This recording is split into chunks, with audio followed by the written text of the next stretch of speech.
started right here on the castle, which is what ThirdCoast always picks, evidently, when they lose a game. So yep.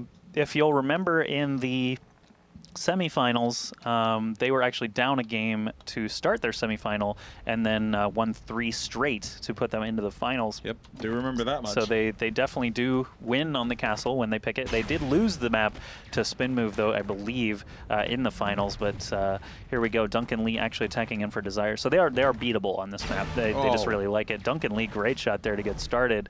And, oh, that was a bit of an open shot, but Pop Trunk falling back to the point now. He may want to loop around, and he does. Oh, but he catches a point of armor on the way out. Yep, and Duncan Lee now trying to see if he can catch someone right by the goalpost, not able to hit anybody. As someone was going to be on the left side, he might get some pressure, though, because he is going to be on top of the goal, throwing down that laser, seeing if someone's going to run in the way of it. Now he's going to have 1 health left as the goal can now be captured. 2 defenders defending the goal there. Duncan Lee misses that shot, and he gets taken out by Hot Mustard to close out that round. Defense takes it, as ThirdCoast is now going to be on the attack. Felons up to bat first. Yeah, that was actually a really nice start for Duncan Lee, but then could not pull it together with a second and third shot. His first one was great, put him at a nice advantage, plenty of time on the clock, up 3 armor to 2 defenders, but then just couldn't actually find his laser after that. Felons attacking now for ThirdCoast did have a really clutch attacking round on Fortress to then force Duncan Lee to get a second attacking round. So he is able to drive some action. We'll see if he's going to do it here on the castle. This can be another tough one to attack in. As it is going from low ground to high ground. We talked about it before, but basically you've got your whole attacker exposed and only part of each defender is exposed to be able to take shots on them. So working your way up can be a kind of a task here. I do actually like the strategy of just getting up to the goal as fast as you can on this one, so that you give yourself more opportunities to pick off defenders. It can be a little intimidating because they're all on the high ground, but look at that. That's not going to work out, having all 3 still standing when the goal is open. It's just tough. Yep, that's actually kind of insane, as Desire manages to get that defensive round, and Desire will now be up once again, as Ryan Woznak's going to be the one on the attack here. Let's see if he's going to opt to go for that right side, but I have a feeling he's going to go for the left.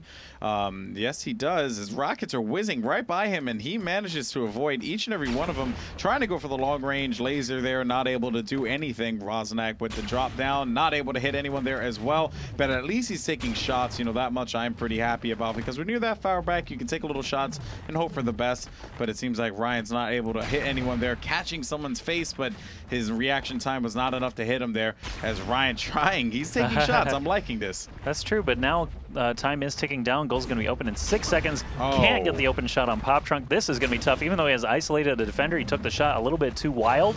And man, that was it. Blue wins the turn on that one. Hot Mustard with that last shot, playing that very forward position. We've got 3 defensive rounds in a row right now. We've got Hot Mustard attacking for ThirdCoast. He has been able to take a round in that previous map. We'll see if he can do it again here on the castle. So far, it looks like the defense is pretty well spread out on Desire, but players just taking all the glory on the left side. Felons with no defensive rockets, but here we go. Hot Mustard just needs those 3 shots to be able to put an attacking round on the board. Oh, that would have been a dirty shot if he was able to catch up with that, but it seems like he was not able to, of course, as Hot Mustard's now going for that up the gut as usual. He's going to be in a bad position here, as they know exactly where he is. He's not made a move on the right side yet, so they know he's in the center. Now he's opting to go for that left way, finding someone, taking out Karsten. Nice work. His Hot Mustard's now going to jump over. Man. He almost hit that shot, and that was not enough. And goal's going to be up in 2 seconds here. Finding someone on the left side. He's going to be able to connect with a shot. No, but he will take a rocket and then trade, and it seems like he is going to be able to cap it, giving an attacking round to ThirdCoast. Yeah, hitting that close defender was actually a huge difference there. If he had hit the farther away one, he would have got rushed at the point a little bit quicker. Might not have actually been on the goal long enough. So that was really good just decision-making there right at the end, try and get the open target, and just hop on the goal. He even, took another point of armor while he was standing on. Ouch, Karsten already getting pegged, and that's a tough one when ThirdCoast is already up an attacking round on you. To start out like that, it's just pretty terrible. But here we go. Hot Mustard actually is going to be playing that L joint again, that elbow out on the far right side. Again, that's another kind of risky spot like we saw in Collided with that partition ledge, because you can get isolated very quickly. But check that out. Pop Trunk actually hit him in the back when that attacker tried to get in there. Karsten tried to get in in there on Hot Mustard. So that's, again, that's the kind of risk reward. You get that attacker distracted, then, you know, the rest of your defense can run in and just peg him down. Yep, and Pop Trunk now in the attack, avoiding the flurry of rockets that get flown his way, opting to go for the up the gut as usual. This is the usual strat that we see people do, or at least I see a lot of people make this this strategy something more of a commonplace for them. Trying to hit someone over there, getting the top of their head, not enough reaction time. Finding someone on the left side with a clean hit there. Duncan gets taken out. Seeing if someone's going to try and go for the chase, but no one bites. This Pop Trunk is now going to go on this left ramp, and he does see someone by the goal, waiting for them to make that mistake. He's playing this one so patiently because he has the time to do so. Lasers recharge once again. Is this guy going to go for the mistake? Ooh. Finding someone as they climb up the stairs. Oh, wow. Look at that. Very nice. Good coordination. Yeah, like tag team there with the three rockets right at the end. He kind of, you know, let the guy run past him, didn't take a shot on him. You know, could have at least attempted it, but then if you take the shot and miss, suddenly they're all over you. So it is actually, you know, it's a trade-off.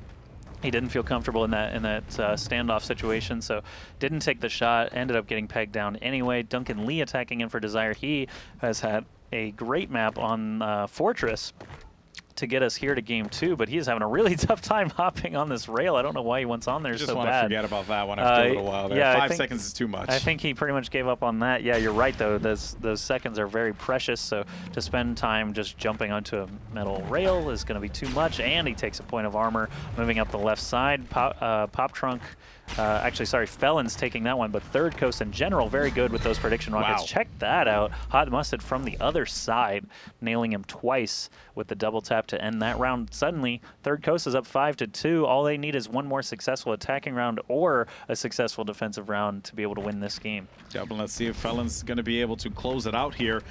You know, though, I will say this much. You know, Felons has been playing. I think Felons was the one who ended up getting that winning round for them on the attack side, Josh, if you can check for me real fast.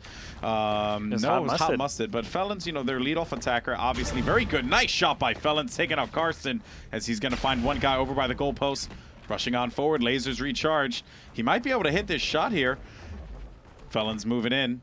And this is actually a very slow round for him here as he's taking his time. He has time. He has plenty of time to spare. Going on the jump up there. Yeah, enough. He doesn't really have any pressure either. Again, for sure. You know, a winning round. Beautiful. A winning round would win the map right now, though. Duncan Lee, the only defender standing between him and Glory. He's got 3 armor remaining, so this is a great situation for him. One more shot, that's all it takes, and that's it. ThirdCoast taking map number 2. That's going to force a game 3. First one that we've had actually in this whole qualifier. No, I think one of the round of 60 matches actually went to a game 3, but a lot of 2-0s so far, and ThirdCoast doing a great job fighting their way back. They held Desire to 0 attacking rounds on that one. That was crazy. Yep. That was crazy. Definitely a very good run there for ThirdCoast, but of course, Desire has another chance. It is going to be 1-1 in the series. We are going to get that round started in just a bit. Do not go anywhere. It's Shootmania here at the IGN Pro League. We'll be right back in just a few.